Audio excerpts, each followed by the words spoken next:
দেবী সতীর অগ্নিময় দেহ শতদা হওয়ার পর দেবীর মূলাধার রূপী মহামুদ্রা তীব্র বেগে ধরিত্রী প্রাণে অগ্রসর হল।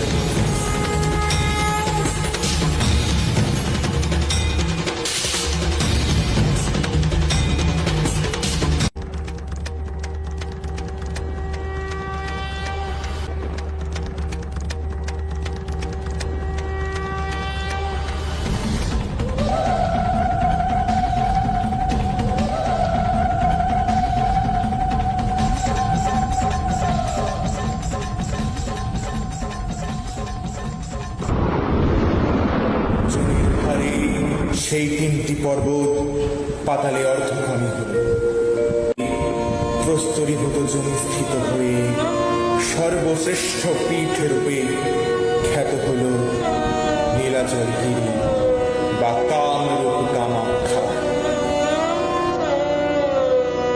জনিরূপা দেবী কামাখ্যাকে ধারণ করতে শ্রী বিষ্ণু ধরলেন মহাসিংহ। মহাদেব সব রূপে শায়িত এবং ব্রহ্মা তিন পদ্ম রূপে বহির্ভূত।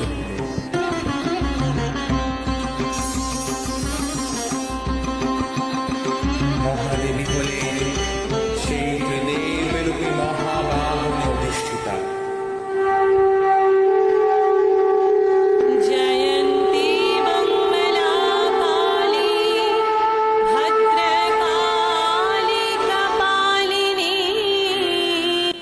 যোনি অঙ্গের অবস্থানের কারণে এই মহাপীঠস্থানে দেবী হন রজস্বলা।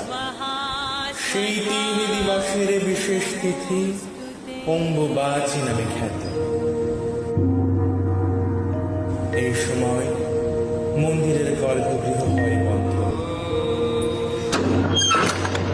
এই রীতিকে কেন্দ্র করে হয় বিবিধ পবিত্র সাধনা।